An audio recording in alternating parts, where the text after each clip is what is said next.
Good afternoon. Welcome to the FTD University webinar titled Floral Care and Handling Tips to Boost Your Bottom Line. Today, you will learn floral care and handling tips to maximize shelf life and ensure a great consumer experience. Steve Daum with Smithers Oasis Floralife will be leading this informative webinar. Steve has worked in floral production and cut flower post-harvest care and handling for over 35 years. After earning his degree in ornamental horticulture from the University of Florida, Steve worked as a grower in Latin America and managed the quality control department for Condor Farms. Steve is an expert in the field of floral care and handling, and he is asked to speak on this topic both in the United States and internationally. Once Steve is finished with his presentation, we will open the webinar up for questions. If you have a question, simply type it in the question box on the upper right side of your screen. Feel free to submit your questions during the presentation. We will hold them until the Q&A portion of the webinar. So without further ado, I would like to turn the call over to Steve to begin the webinar. Steve? Hey, good afternoon. Can you hear me okay? Hello? Yep, you sound great. Oh, I'm sorry, just wanted to make sure. Thank you. Good afternoon, everybody, and thank you for attending. Let's get right into it. Why is care and handling so important? There is no doubt that in the US, there is a bit of a disparity between what customers expect and what they get. Unfortunately, the US consumer tends to blame himself when the experience with flowers is poor. Basically, it's a perishable commodity. Not only is it perishable, but it's highly perishable. It's a visual perishable commodity.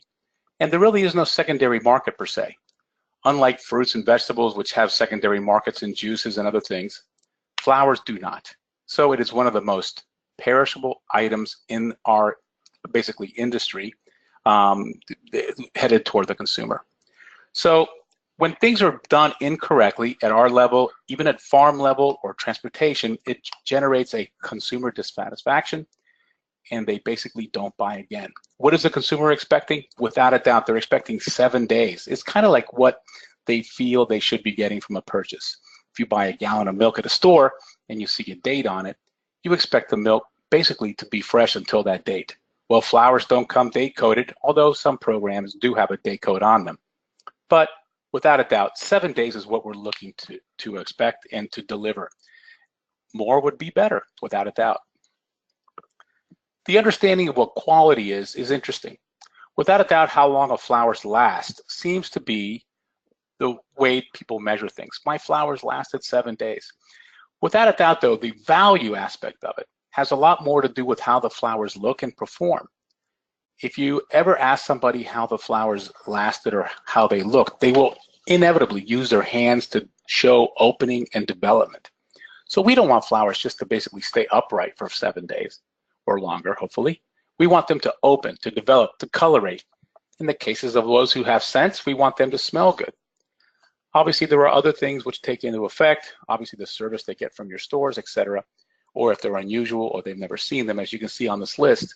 But without a doubt, we want to make sure that the flowers open, develop, and last those 7 days. That is what value is.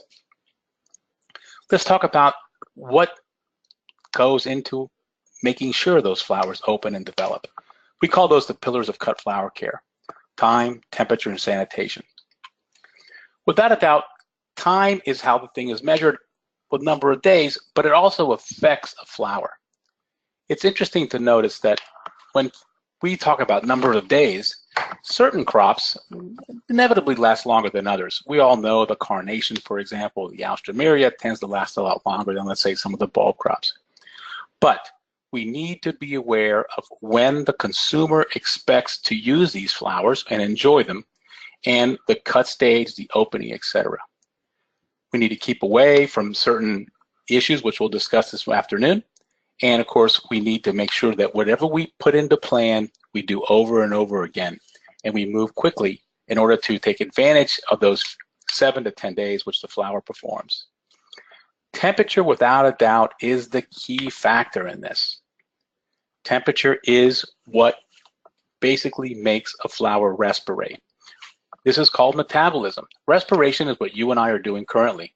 Maybe I'm a little nervous, so I'm doing it a little faster than everybody. But the intake of oxygen and the releasing of carbon dioxide and heat and water, if you put your hand in front of your mouth when you breathe in and breathe out, you will sense that heat and that water coming off of you. The flowers do the exact same thing. This temperature control is because the flower doesn't have lungs and a biological system. Temperature is what regulates this respiration rate. And I'll show you some slides from university studies which actually prove that the respiration rate is what generates this vase life and development. So, having said that, can we take a poll? I was thinking, Janet, are you there? I am, yes. Let's throw out our first poll question. So what temperature? Yeah. Go ahead. Go ahead, Steve. Sorry. No. Go ahead, please.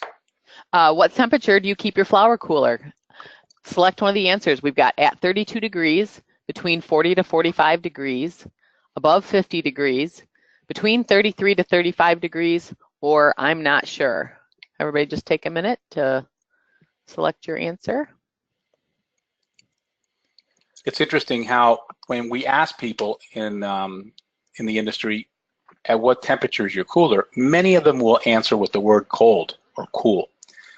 That is a feeling. That's not a temperature. So please look at these choices you had here that she just mentioned and select one. All right, and let's see, where are we at? All right, let's go ahead and close the poll and see what we've got here, folks. So it looks like we've got 52% said between 40 to 45 degrees and 48% between 33 to 35. All right, well, let's study that a little bit. If you notice here, this is actually a study done by University of Florida, Dr. Carol Nell, and they actually ran temperature recorders on flower boxes that were being produced in Latin America, in South America, Ecuador, and Colombia. And this is kind of a little bit of an ugly story. By the way, this has improved greatly after the study was done. But notice the fluctuations in the temperatures. We were hoping for that straight line right above 40 degrees to be the highest temperature. Well, as you can see, the transportation from the farm, from the airport, at Miami International Airport in this case, the movement to the wholesaler, and then once again, look at all those fluctuations.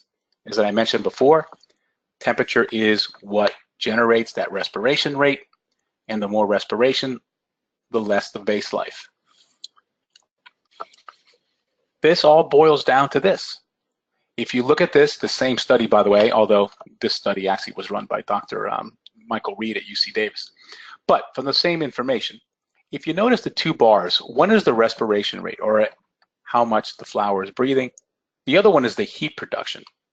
Just like you and I, if we breathe more or faster, we generate more heat from the respiration.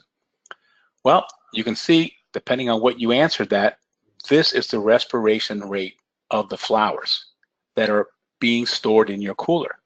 So for those who answered 45 degrees, or maybe even above 50, you are losing vase life just being in your cooler. We definitely want to keep this around the 32 degree level, 34 degree level. So cut flowers respirate 3 times more at 54 degrees than at 34. 3 times more means decrease in vase life development and coloration. A couple more pictures and we'll move a little quicker on these. These flowers were stored at the temperatures at which you see for 5 days. So the one on the far right, the snapdragon there, was stored for 5 days, just like all of them, and same with the Gerbers. And then this picture was taken after the flowers were at room temperature for 5 days. So all these flowers basically are 10 days old if we were counting them. Notice the quality of the flower, which would be in somebody's home after only 5 days. The ones that were stored at 55 are trash. No one wants to see those flowers. But the ones that were stored at ideal temperatures, 32 and 37, they're beautiful. They still have days left on them. This, again, is here to promote you guys to check that thermostat. And don't believe the thermostat. Please use a thermometer. Put a thermometer in your cooler. Notice the temperature that the temperatures go at night, during the day. If the temperature is ideal, the quality of flowers are better.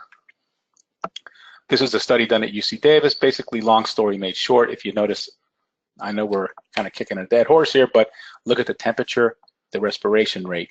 Basically, this is the science that went into producing that chart. We've done it with many crops. I use rose because I think it's the most recognizable. Let's move on to the next topic, which is the components in flower food. Yes, I work for Floralife. Yes, we make a flower food. But basically, if you use a quality flower food company, this is what's inside of them.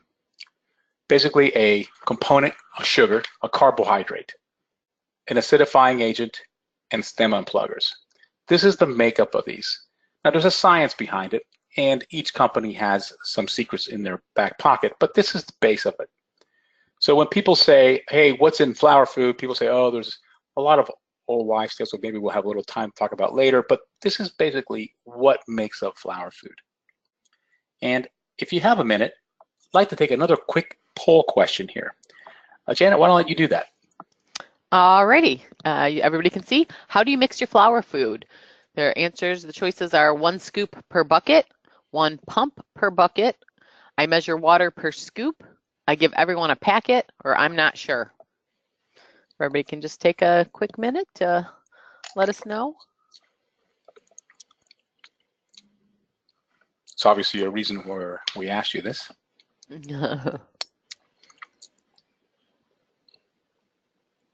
All right, we've got answers coming in.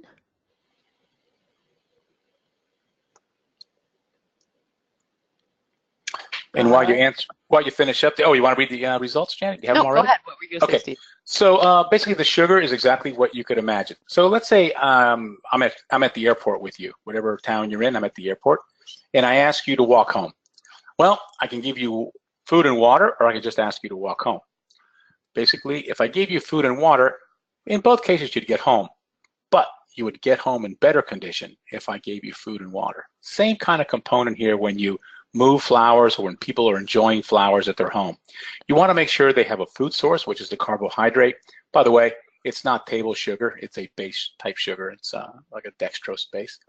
The acidifying agent actually reduces the water tension and allows the water to move up the stem through the vascular system easily, just like it does in nature. And the stem unpluggers make sure that that water flows freely. Get the results? Yep, we do. All right, let's throw those up on the screen. All right, it looks like 59% say 1 scoop per bucket. The next is I measure water per scoop, 18%. Okay, good. Good answers. But let's just talk about something. If I took the common bucket at your shop, let's say you have a common one is the 5-gallon pail, the one they use for paint. Well, if I just put a scoop per bucket and I put different amounts of water in there, I am going to generate different amounts of results. An easy, inexpensive way, if you wanted to save money and still end up with a very good mix, is get a gallon jug of water or milk, drink the milk, fill it with a gallon, pour it in, put a stick inside that bucket at the water line, put a piece of floral tape around that water line, and then from there forward, you will know how much water 1 gallon is in that bucket. And 1 scoop, which usually is for a gallon, the scoop that comes with Floralife is, I think our competitors do the same thing, you will then be mixing flower food correctly. If you're a big shop and you're doing 40, 50, 60 buckets a day, you might want to invest in an inexpensive injector system, which mixes the flower food for you, whether you pour out a gallon, a quart, or whatever. Both of these are very important. Let me show you why. The use of correct dosing of flower food, basically what I'm trying to say with this picture is, if you use too little, it's as damaging as using too much. And though I would love you to help pay my child's education to use too much, I'm here to tell you using the right amount is what gives that consumer those 7 to 10 days that we'll keep mentioning until the cows come home. So please measure your flower food. If you have a certain size bucket, measure how much you want to put in. Make sure the scoop is for 1 gallon. Measure the flower food correctly, and you will notice an immediate difference in vase life, leaf quality, opening, development. You will get less blowing on your roses. You will get less petal drop. You will get a healthier leaf for a longer period of time. It's important. And yes, it is important to also get the flower food to the consumer so they too have the tools to get those 7 to 10 days. This picture is just redundant, but I just wanted to show you using the right amount of flower food, even after, I think, 16 days, which this picture was, on a white rose. Obviously, we took a picture of it because it worked. You can see that using the right amount of flower food is the answer to doing things correctly. Let's move on to bacteria and botrytis.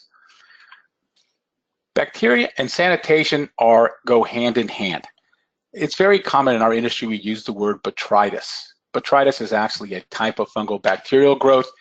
What I want to show you, though, is these photographs on the right-hand side here are electron microscope pictures or photographs that you actually see the bacteria growing inside of a vascular cell. If you look at the one in the bottom right, the little holes there, that's what it should look like. And if you look up on the top right, you see the bacteria growing. And of course, the idea of the bent neck rose is that basically, yes, that's what happens. Bacteria and fungus is everywhere. But when you crease a leaf or scar a petal, that's what gives the opportunity for bacteria and fungus to develop. Inside of a stem, there is bacteria and fungus. But guess how that bacteria and fungus gets inside of the stem? Well, it comes from inside of your bucket that you're not cleaning properly. It is important that we disinfect, clean, and deodorize. Little selfless pun there because we manufacture a product called DCD. But whatever you are using to clean countertops, buckets, tools, work surfaces, coolers, shipping areas, wherever you pack flowers, make sure you sanitize it with something that is not just bleach. The problem with bleach is very good killer of everything. And when I say everything, improperly used, it will kill your flowers. But bleach only kills things on contact. The minute the smell goes away, there is no residual effect. That residual activity is what we're looking for in our buckets, our countertops, our tools, etc.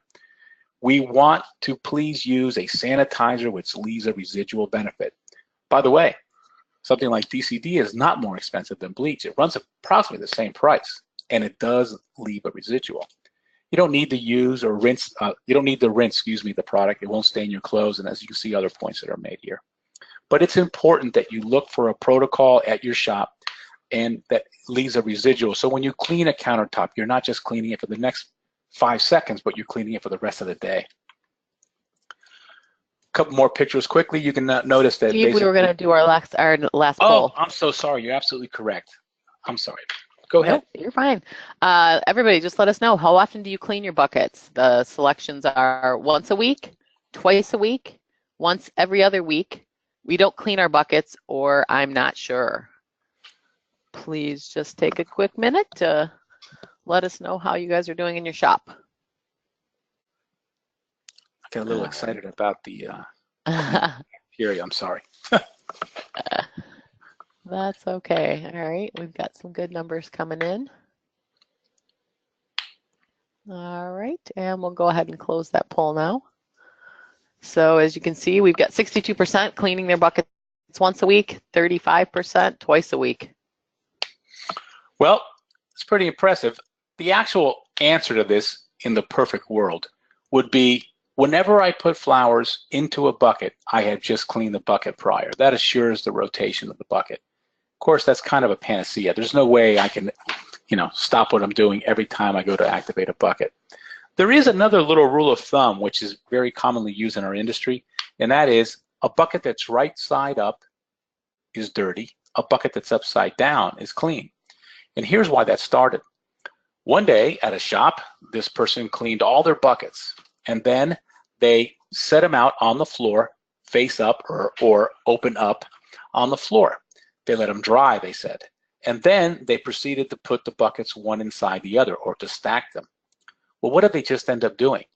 They end up, excuse the word, putting the, and this was the word they used, the ass end dirty bucket into the next one when they stacked them. So they basically moved all the dirt from the floor into one bucket and another. So please don't use that tactic. We don't want to stack our buckets after we've let them sit on the floor and then put them back in. We just re-dirtied them. Okay? So please get some sort of a protocol or a process in which you are putting clean flowers into clean buckets with properly mixed flower food. This slide Basically just tells you exactly what I'm trying to say. We want to go ahead and clean anything we put flowers in, including the tabletops, coolers, buckets, and tools. This is actually the study that was done at Cornell. The effectiveness of bleach, and it does say Floralife DCD, but it could be anything that has a residual effect cleaner. Please note there, water, of course, would be a great place for bacteria and fungus to grow when not checked back. Clorox does check it back, but notice how something with a residual effect is what we're looking to do. We do use the word botrytis, and the reason I put this slide here is because it is commonly when you speak to people who supply you flowers, when you see a damage on a flower, you say, well, it's got mold. The word botrytis is one that we use in the floral industry, and this is actually a kind of a definition page. I think it's important that we do communicate with the industry words. It is same as gray mold. You will see it. It looks like a football-shaped development. When it is alive, it is dark. When it is dead, on many flowers, it turns into a golden bronze look. And it is everywhere. It is sitting right next to you right now, unfortunately, and me too. One of the ways you can prevent this botrytis, of course, is temperature management. Wow, right back to temperature. Cold temperature, believe it or not, reduces the development of botrytis. Interesting. We want to reduce that fluctuation of temperatures. Once again, proper temperature is going to help you there too. Obviously, keep a proper sanitation program, which we just discussed. And we want to keep the flower heads away from being soaked in water. Many people kind of like to mist their flowers every single day. Although it gives an interesting appearance, it actually brings on fungal and bacterial place for that to shut up shop. So let's try to avoid the actual flower heads from becoming wet. We do, and FTD actually uses a product called transport paper. You'll see it, it fits on top of the boxes. This actually checks back the fungal bacterial cycle. And it is very effective in checking back things like botrytis. And you will see it, it's just a white sheet of paper that fits on top of the box. It's really not designed to be used past the shipping of that, but be aware that that technology is there and it is being used by FTD in order to make sure the quality does move forward to the consumer. Let's talk quickly about ethylene now. Ethylene is this gas which has existed since prehistoric time. For those chemistry heads out there, it is C4H4. Basically, it is a hormone. The presence of ethylene is everywhere again. So I'll use the word ubiquitous again, I guess. What I'm trying to say with that is that without ethylene, we don't get flowers opening or developing, but with it, we get flowers dying. It's an interesting hormone in that it triggers many cycles in flowers. It promotes growth, it promotes flowering, but then at the same time, it actually raises the respiration rate of the flower while it's in your cooler. So it's very commonly used in fruit ripening. It's what makes bananas yellow and apples ripen, pineapples, avocados, etc. It also causes a lot of problems with flowers. The most common one we recognize is abscission, which is the petal drop you see on delphinium, on carnations. It causes browning on gyp. It causes roses to go bent neck or drop petals or wither. We call that basically senescence. Without ethylene, we don't get the flower to develop. Too much ethylene and the flower dies. The flowers themselves produce ethylene, but nothing produces ethylene like bacteria and fungus. And once again, one of the major ways to prevent ethylene damage is low temperatures. Yet another benefit for making sure that thermometer is, and thermostat and thermometer are working at 32 to 34 degrees. Some crops are highly ethylene sensitive: carnations, delphinium, some roses, alstroemeria, snapdragon, lily, stock. All of these you will really notice. A beautiful flower, one day, the next day, it shatters. Or on lilies, they become transparent, meaning they lose their color. It's like somebody put them under water overnight. These are all signs of ethylene damage. Yellowing leaves on alstroemeria, all of these are signs of ethylene damage. It is important that from where you source your flowers that you use, that they have a protocol or a team in place, assuring that the growers, wherever they're sourcing their flowers, are post-harvest treating correctly the flowers in order for them not to have these damages occur. I'll give you a quick example. One of the treatments is called STS, or ethyl block. Notice on this slide, the flowers that were not treated, this is day 10, and the ones that were. Kind of just an evidence thing, but it's important that you work with your supplier. FTD does work with their growers, and they assure that everything is post-harvest treated properly. I guess delphinium is the most evident one. The shatter of the petals is the most evident thing, that in stock. But I just wanted to reiterate the importance of sourcing high-quality flowers properly post-harvest treated. Roses, without a doubt, highly ethylene sensitive in some varieties. And there's a great study by University of Florida, recently in all of our magazines in the trade industry that went over this. And without a doubt, it is something that we need to keep in touch with our suppliers, that we expect properly post-harvest treated flowers in order for our customers to get those 7 to 10 days. So the responsibility goes all the way back to the grower on this. And we want to go ahead and make sure that we're expecting, our suppliers are expecting this. The sources of ethylene, the flowers themselves, like I mentioned, but also other fruits and vegetables. We talked about bacteria. There is two that I wanted to mention. Whenever you burn organic material, believe it or not, smoking in the shop generates quite a bit of bacteria. There is also one, though, for those of you who have floor cleaners in your shops, and they were on propane. Propane expels almost pure ethylene. So if you have something like a heater or a propane floor cleaner, anything, or if you leave the truck on and the door open and the truck is literally, that fumes are coming into your shop, all that is pure ethylene, and all it is doing is damaging your flowers. I know there are mixed baskets out there with fruits and flowers. I guess that is a marketing question.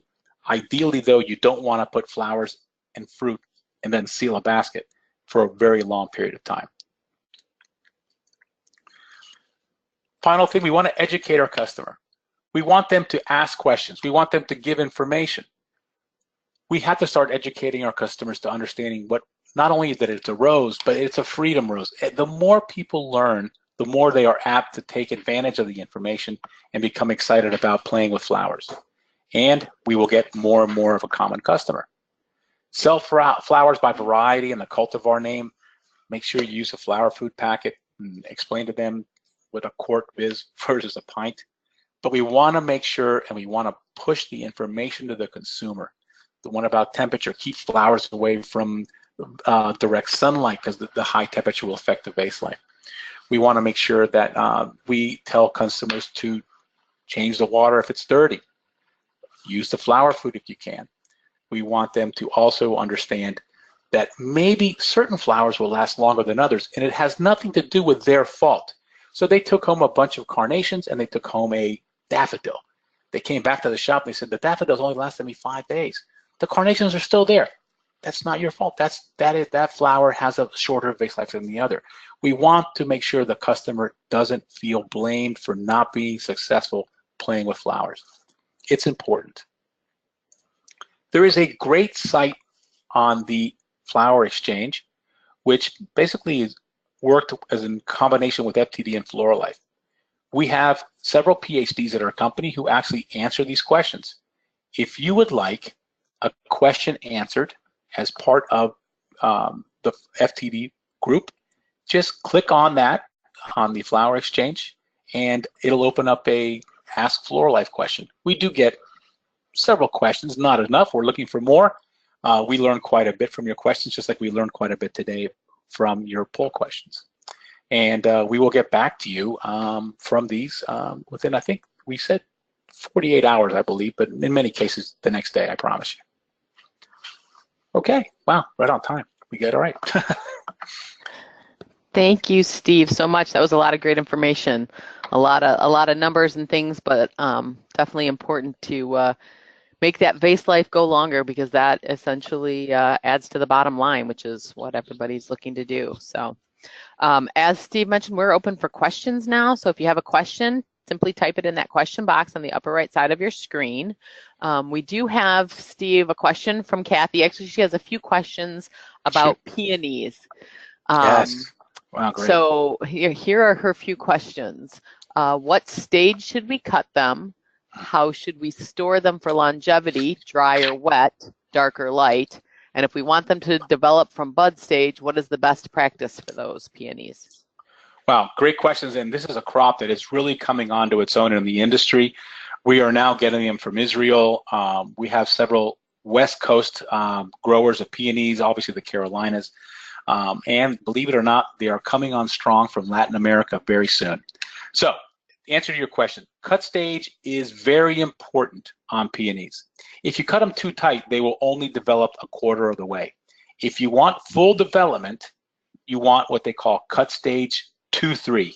So I'll quickly explain that. The cut stage is from 1 to 5. 5 occurs at someone's home. We're hoping that 4 and 5 occurs at someone's home. So between stage 2 and 3, that would mean they are showing true color, meaning that variety. Let's say you're getting a pink variety. You already see the true color of the variety. You have sown the calyx, or the bottom of the flower is no longer holding the flower closed, and you are actually able to see the flower petals taking an individual shape. So that is called a 2-3 cut stage. Roses, for the most part, are harvested at cut stage 2, but if you are a grower of peonies, you want a 2-3 on peonies. As far as it being stored, without a doubt, if you have a 33-degree cooler, which we hope you do, you want to store them dry in order to keep control and to keep the bacteria count down. When you want the flower to develop, you want to go ahead and recut the stem, put it in cool flower food, properly mixed, clean bucket. And peonies, we have tested peonies recently, actually, from several growers from Israel all the way to Latin America, and we are getting easily 12 to 14 days on peonies with full development over a majority of the flowers. Notice I said a majority. Sometimes peonies shut down. We don't know if it's an ethylene trigger or not. We are working on learning about varieties, but if you're going to store peonies to keep control of them, you want to store them dry at 33 degrees. Please remove the lower leaves, making sure that the lower leaves are not in the flower food, because peonies tend to be a very dirty flower due to these little hairs on the bottom of the stems and leaves, which trap quite a bit of bacteria and fungus and dirt. I hope that answers those questions. Yes, it does. Thank you so much. Bill has a question. He said they use Floralife products, Okay. But he said at the shop, should they use the 200 or the 300 solutions? Great question. So, and I'll go not only with Floralife, but with our competitors as well. We have stages. So it's 100, or the 1, depending on who you're using, is basically a post-harvest solution. That should be used at farm level. The 200 is a hydrating solution. That moves water up the vascular system, up the stem. I would think that at a shop, you would want to use the 200. That keeps control of the flowers. It makes sure that the flowers are hydrated, that the leaves are hydrated, everything. When you send an arrangement out the door, or you're moving to the development of the flower, you want to step into the 300 or the 3. I'll explain briefly what the differences are. It's basically the amount of sugar or carbohydrates present in each of the solutions. 100 has very low, 200 is low, and 3 is full carbohydrate presence. There's also a different chemistry depending on the company, but basically, once you are in that 300, you assume the flowers are no longer at controlled temperatures. They are now at room temperature, and the respiration goes up. Remember, the warmer it is, the more the respiration goes up. The more the respiration goes up, they need those carbohydrates in order not to become stressed. Remember our analogy of making you walk from the airport? You're going to start exercising now. I'm going to feed you. I'm going to give you water, and you'll show up home looking much better than if I didn't feed and water you and feed you. So you want to make sure once the flowers leave the controlled temperature of your cooler, you want to make sure they're in that 300. to allow for full development, coloration, and base life. Perfect. Bill had a follow-up question to that. He said, what are your thoughts on the express no-cut solutions? Well, kind of an unfair question for a gentleman who sells it for a living. I will be honest with you, though. Initially, I was very skeptical, even as a salesman, as a director of one of the branches. I am here to tell you, I see, and I'm not exaggerating, millions of stems go into the solution on a daily basis at large bouquet manufacturers, at supermarkets, at retail florist shops. It is bulletproof. The technology behind that, which I just pretend I don't know, I can just tell you it is sound science, which moves water into the vascular system without having to recut the stem. But please be aware, if you are using a stressed product, or in my opinion, a hydrangea or a gerbera, still recut the stem.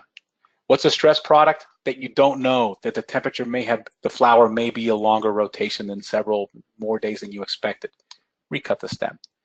But I'm here to tell you that the technology works perfectly. Awesome. We've got a question from Lorenza. Can you explain how to properly care for irises? She said they've been experiencing a lot of trouble with them in the last year and can't seem to find a solution. They wilt and die before they even bloom. Yes. When it comes to irises and many bulb crops, so much of the quality of the crop has already been determined by the quality of the bulb at the grower level. And once again, the post-harvest. So when you say they don't bloom, I guess the first question I'd have to ask you is, and I'm sorry you're not in front of you, does the petals become transparent, and do the leaves or the sleeve, in the case of an iris, tend to yellow and darken at the edges? If so, I would think you need to review who you're buying those from, and this is a great opportunity for us to offer you a service. If you say, no, I have a great wholesaler, put us in touch with them. Let us talk with that grower to make sure they're properly post-harvest treating it. Because if the bulb is of good quality and the flowers are properly post-harvest treated, a flower coming from a bulb should develop without question in a clean, properly mixed vase or bucket.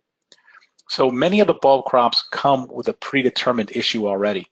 So we have to start looking at the bulb quality. The bulb quality means what the grower used to grow that crop, and the post-harvest treatment of that. Unless you start seeing those yellowing leaves, and those could be temperature fluctuations. So if they came over from Europe, they may be getting trapped at the airport and the flowers temperature was way high. But you would actually notice that when you pick the flowers up. You would say, wow, these don't look too good. They look wrinkly or yellowish. So I'm sorry, kind of a sidestep to the answer. I don't have one. I'd have to actually start studying who the grower is and are they properly post-harvest treating, especially with lily products. All right. We've got another question, Steve. Ariam wants to know what the best way is to keep roses in the cooler. So when you say keep them, I assume you mean I purchased a whole box and I'm using them throughout the week. I assume that's what you mean by keep them. Without a doubt, if you could keep them dry at a 33 to 34 degree, you gain control over those roses because the respiration rate is very low. If you are trying to develop them for a certain day, I would definitely properly mix flower food, clean bucket, put them in the flower food, remove the leaves below the water line, and hydrate them. So I think it really matters what is the need for the roses. But if in fact you have a 34 degree, 5 degree temperature cooler, and you are trying to gain control over those roses over a period of time, buying a little more than you need today, maybe for the whole week, definitely keep them dry pack and hydrate them when you're ready to use them. In a 200 hydration solution or in the 300 if it's going to the consumer. All right. Again, if anybody has a question, type it in that question box on the upper right side of your screen. Dan just wanted to know, should all flowers be kept at 34 degrees? Great question, and this is actually my fault I didn't put this on there. Without a doubt, there are flowers which should be kept at warmer temperature. Those are called tropical flowers. So, tropical leaves, Heliconia, bird of paradise, obviously orchids, need to be kept at a warmer temperature, 50 to 55 degrees. Please use your resources like the FTD website, Floralife.com, university websites, our competitors' websites. They have a wealth of information there. So what crop? Well, you'll see the tropical flowers do not work very well at temperatures of 34 to 36. What you will see is they will turn black on you. So we want to make sure that you understand what crops you're using.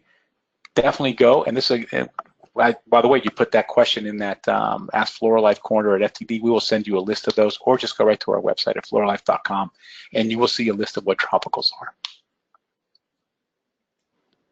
All right, thanks, Steve. It looks like we're out of questions for today. We just want to thank everyone for attending today's webinar. If you missed a portion of the webinar or would like to view it again, a replay will be available on the FTD Mercury Network Florist YouTube channel later this week, and the webinar materials are available at ftdi.com. As always, we will be sending you a very brief survey to gather your feedback on today's webinar. So we just ask you to please take a minute to complete the survey to help us improve future webinars and other education programs for you. Our next FTD webinar is scheduled for Tuesday, July 24th. Derek Myers, president of Crockett Myers & Associates, will discuss one of your biggest expenses, payroll. Registration is already available at ftdi.com, so please be sure to register as soon as possible and reserve your spot. Again, Steve, we want to thank you for sharing a lot of great care and handling tips to maximize shelf life. This concludes FTD's webinar, Floral Care and Handling, Tips to Boost Your Bottom Line. Thank you, everyone. Thank you.